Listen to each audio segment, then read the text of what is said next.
فارغ کر دیا. اب بھی یہی ایسا ہی ہو رہا ہے. لیکن اب کیا ہو رہا ہے جی؟ اب ذرا سنگین ترین الزامات لگائے جا رہے ہیں، کیونکہ انتخابات کی تاریخ دینی ہے اور وہ پریشر بڑھتا جا رہا ہے. شہباز صاحب کی حکومت ڈاماڈول ہے، شہباز صاحب کی وزارت عظمیٰ ڈاماڈول ہے. پیپلز پارٹی ایم کیو ایم کا ایگریمنٹ پورا نہیں ہو رہا، وہ ایگریمنٹ اس کی شکیں پوری نہیں کی جا رہی، ایک بلکہ اجلاس ہی نہیں ہو رہا، آگے کیا بڑھنا ہے. پھر پنجاب میں پیپلز پارٹی کو گھسنے نہیں دیا گیا. جب حمزہ شہباز وزیر اعلیٰ تھے تو پنجاب میں پیپلز پارٹی کو نہیں جگہ دی گئی. یہ ساری چیزیں اس کے بعد اب پیپلز پارٹی الگ سے اپنی اسٹریٹجی بنا رہی ہے اور وہ ڈیمانڈز رکھ رہی ہے، اور وہ بہت زیادہ ڈیمانڈز رکھ رہی ہے. وہ کہتی ہے کہ جناب جو ترقیاتی فنڈز ہیں وہ پھر برابر تقسیم ہوں گے. یہ نہیں ہوگا کہ آپ اپنے حلقوں کو تگڑا کریں اور پیپلز پارٹی کو آپ کچھ بھی نہ دیں پنجاب میں، یہ نہیں ہو سکتا. تو معاملات اندر خانے کافی خراب ہو رہے ہیں اور مسلسل ہو رہے ہیں. اب انتخابات کی تاریخ دینی تھی، انتخابات کی تاریخ یہ ضمنی الیکشن کے بعد، ضمنی الیکشن بھی ہو گیا. اب جو رزلٹ آیا ہے اس کے مطابق ان کا مزید ستیہ ناش ہو گیا. اور یہ سارے کیا کہہ رہے ہیں، میں آپ کو ایک خبر بتاتا ہوں.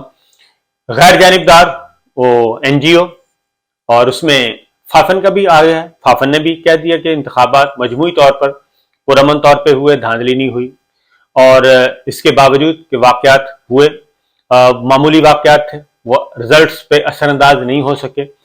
اب پل ڈیٹ کی رپورٹ ہے، اب پل ڈیٹ کی رپورٹ ہے کہ ضمنی انتخابات میں پی ٹی آئی کے مینڈیٹ میں اضافہ ہوا، اور یہ کہہ رہے ہیں 11 ضمنی انتخابات میں ثابت ہوا کہ پی ٹی آئی کی واضح لیڈ ہے، اور ضمنی انتخابات میں پی ٹی آئی کے مینڈیٹ میں بھی اضافہ ہوا، اور مقبولیت کا پیمانہ ووٹ ہوتا ہے. اور 2018 میں ان حلقوں پہ پی ٹی آئی کا 37% ووٹ تھا، اب 49% ہو گیا ہے. یعنی پی ٹی آئی کے ووٹ میں 12% اضافہ ہو گیا ہے، 37% سے 49% ہو گیا ہے، 12% انکریز ہو گیا ہے. اب یہ 12% انکریز جو ہوا ہے اس کو کون کور کرے گا؟ یہ حال ہے اس وقت. اور جنرل ہوتے ہیں، عام انتخابات، جنرل الیکشن ہوتے ہیں، اس میں ان کا نکل جائے گا بھرکس، کیونکہ مریم نواز فیم ختم ہو چکا، وہ بری ہوئیں اور لندن چلی گئیں. اس کے بعد نواز شریف صاحب کا فیم بھی ختم ہو چکا. اب ان کو پتا ہے کہ نواز شریف صاحب واپس آ کے بھی کوئی ڈینٹ نہیں ڈال سکتے، اور وہ خود بھی آ کے الیکشن کمپین چلائیں گے، لوگ ان کو نہیں دیں گے ووٹ.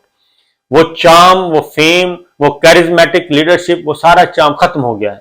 ایک چیز 12% ووٹ بڑھ گئے ہیں، اور وہ بھی ضمنی الیکشن میں. حالانکہ ضمنی انتخابات میں تو ووٹ کم ہوتا ہے، کیونکہ لوگ بد دل ہو جاتے ہیں، بے دل ہو جاتے ہیں، خاص طور پہ اپوزیشن سے، کہ بھئی انہوں نے تو آنا نہیں، ان کے ساتھ کھڑا ہونے کا کیا فائدہ. وہ ووٹر آرام سے گھر بیٹھ جاتا ہے. لیکن یہ الٹا ہو رہا ہے پاکستان کی تاریخ میں. 2000 مقبولیت کا پیمانہ ووٹ ہوتا ہے جی، وہ بڑھ گیا، 37% سے 49% ہو گیا. اور سب کو پتا تھا کہ پی ٹی آئی نے اسمبلی میں واپس نہیں آنا، لیکن اس کے باوجود لوگ نکلے اور لوگوں نے نیریٹو کو ووٹ دیا، ان کے منشور کو ووٹ دیا کہ یہ بات خان صاحب صحیح کر رہے ہیں، اس لیے ہم ووٹ ڈالنے جا رہے ہیں کہ مخالف جیت نہ جائے. اور بے شک سب کو پتا تھا کہ 6 سیٹوں 8 سیٹوں پہ عمران خان صاحب 7 سیٹوں پہ لڑ رہے ہیں، تو ایک سیٹ ہی رکھی جا سکتی، باقی ساری خالی. اور خان صاحب نے کہا تھا کہ میں واپس نہیں جاؤں گا، ہم صرف بتانا ہے کہ عوام کس کے ساتھ کھڑے ہیں. وہ عوام نے بتا دیا. جب یہ ساری باتیں ہیں تو پھر وہ کہتے ہیں کہ رپورٹ میں یہ بھی کہا کہ ووٹ کی شرح نکالیں تو 11 حلقوں میں پی ٹی آئی کے ووٹ بینک میں بھی اضافہ ہوا ہے، اور ووٹ کی شرح کے مطابق 7 حلقوں میں پی ڈی ایم کا ووٹ کم ہوا ہے. یعنی پی ڈی ایم 13 جماعتی اتحاد، 13 جماعتی اتحاد میں کون کون سے ہیں؟ موروثی سیاست کے جاگیرداروں کے عظیم پلر، بڑے بڑے پولیٹیکل پنڈت، ریپیٹ کرنے کی ضرورت نہیں ہے، یہ سارے کے سارے پی ڈی ایم، ان سب کا ووٹ بینک کم ہو گیا ہے، 7% کم ہوا ہے. ان کا 12% بڑھ گیا، ان کا 7% کم ہوا ہے. اور 3 حلقوں میں پی ڈی ایم کا ووٹ بینک بڑھا، لیکن پی ٹی آئی جتنا نہیں ہے. یعنی صرف 3 حلقوں میں ان کا ووٹ بینک بڑھا ہے، لیکن وہ بھی پی ٹی آئی جتنا نہیں ہے. تو یہ ہے سچویشن اس وقت، گراؤنڈ ریئلٹی یہ ہے. اب شکست نظر آ رہی ہے، اور یہ سسٹم چلتا ہوا نظر نہیں آ رہا. الیکشن کی ڈیٹ دینی ہے اور الیکشن کی ڈیٹ دیے بغیر معاملات آگے نہیں بڑھنے، عالمی مالیاتی ادارے آپ کو منہ نہیں لگا رہے، جو خارجہ پالیسیز کے بڑے بڑے ملک ہیں وہ آپ کو کمزور ترین سمجھ رہے ہیں، وہ کہتے ہیں انہوں نے رہنا تو ہے نہیں، ان کے ساتھ کیا بات چیت کرنی۔ تو یہ ہے اس وقت گراؤنڈ ریئلٹی۔ اب آتے ہیں جی دھمکیاں کیا دی جا رہی ہیں۔ جاوید لطیف صاحب، پرویز رشید صاحب، ان کو میدان میں اتارا ہوا ہے۔ اب ان کا کیا ہے، وہ پارٹی لیڈرشپ جو کہتی ہے وہ ان کو کہنا پڑتا ہے، یہ ہر پارٹی میں یہ المیہ ہے۔ اب جاوید لطیف صاحب نے کیا کہا ہے؟ جاوید لطیف صاحب نے کہا ہے کہ ہم ریاستی اداروں کو، پاک فوج کو، مسلح افواج کو الٹیمیٹم دیتے ہیں، ان کو متنبع کرتے ہیں کہ آپ کے پاس چند دن ہیں، آپ سوچ لیں کہ آپ نے اس کا کیا کرنا ہے، عمران خان کا اور جو سول نافرمانی اور یہ دندناتا پھر اس کا کیا کرنا ہے۔ یہ وہ کہہ رہے ہیں ریاستی اداروں کے، آپ سوچ لیں، چند دن ہیں آپ کے پاس، اور اس کے بعد وہ کیا کریں گے؟ اگین بلیک میلنگ، یہ بلیک میلنگ کی زبان ہے۔ پھر انہوں نے یہ بھی کہا کہ جناب ابھی تک ریاستی ادارے یعنی کہ مسلح افواج یعنی کہ جوڈیشری، ریاستی ادارے جو ہیں وہ ابھی بھی عمران خان کو سہولت کاری فراہم کر رہے ہیں، اور ضمنی عام انتخابات کی طرح ضمنی انتخابات میں بھی عمران خان کو سہولت کاری فراہم کر رہے ہیں۔ اب میں نے ایک طرف فافن کی رپورٹ پڑھ لیں، دوسری طرف پلڈیٹ کی رپورٹ پڑھ لیں، دونوں غیر سرکاری تنظیمیں ہیں۔ عالمی ذرائع ابلاغ کو سن لیں، آپ عالمی ذرائع ابلاغ کو ان کو سن لیں، اور پڑوسی ملکوں کے تاثرات سن لیں، الیکٹرانک میڈیا کو سنیں، سوشل میڈیا کو سنیں، ڈیجیٹل میڈیا کو سنیں۔ دنیا بھر میں جو اس وقت ہو رہا ہے سب کی نظریں پاکستان پہ ہیں، لیکن یہ سب کا سارا ملبہ عمران خان صاحب کی جیت کا، پی ٹی آئی کی جیت کا اس کا ڈال رہے ہیں مسلح افواج پہ۔ اب آگے ایک اور چیز بھی ہے، اب وہ کہتے ہیں عمران خان کا کوچ جو ہے وہ سیاست کا نوری نت ہے۔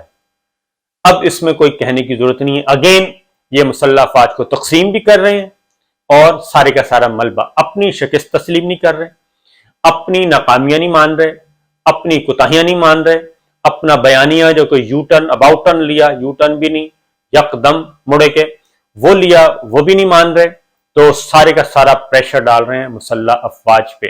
اس کی ریزن کیا ہے؟ اس کی ریزن ہے کہ ایک طرف انہوں نے رکھے ہوئے ہیں جی، ایک طرف ہیں خواجہ آصف صاحب وہ ڈرائنگ روم، اور ایک طرف ہیں خواجہ آصف صاحب اور دیگر جو کہ ڈرائنگ روم کے مستقل وزٹرز ہیں، مستقل مندوب ہیں۔ ایک طرف وہ چینل ہے، دوسری طرف جاوید لطیف صاحب والا چینل ہے، پرویز رشید صاحب والا ہے، رانا ثناء اللہ صاحب والا، یہ ہیں، یہ سب کچھ دھمکیاں، طلال چودھری صاحب ہیں، ان کی طرف سے دھمکیاں کنوے کی جاتی ہیں، بلیک میل کریں گے، اور بلیک میل آپ کو معلوم ہے کہ کیوں اور کس وجہ سے کیا جا رہا ہے۔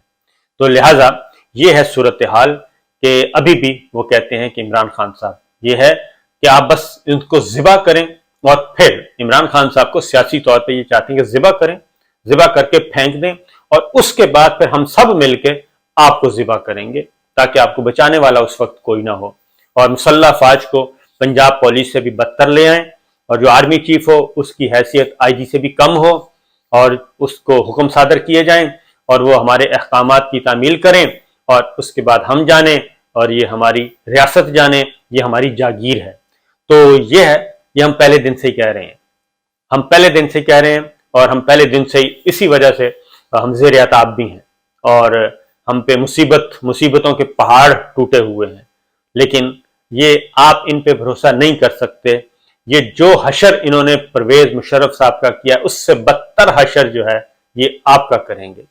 یہ آپ کی مرضی ہے، آپ جانیں اور آپ کا جانے کام، کیونکہ آپ طاقتور ہیں ماشاءاللہ، آپ کے پاس تھنک ٹینکس ہیں، سمجھدار لوگ ہیں، اور پتہ نہیں کیا کیا آپ کو بتاتے رہتے ہیں، آپ ان پہ بھروسہ کریں، لیکن یہ جو آہستہ آہستہ آپ کی طرف چڑھ دوڑ رہے ہیں اس کا آپ انتظار کریں۔ اجازت دیجیے، اللہ حافظ۔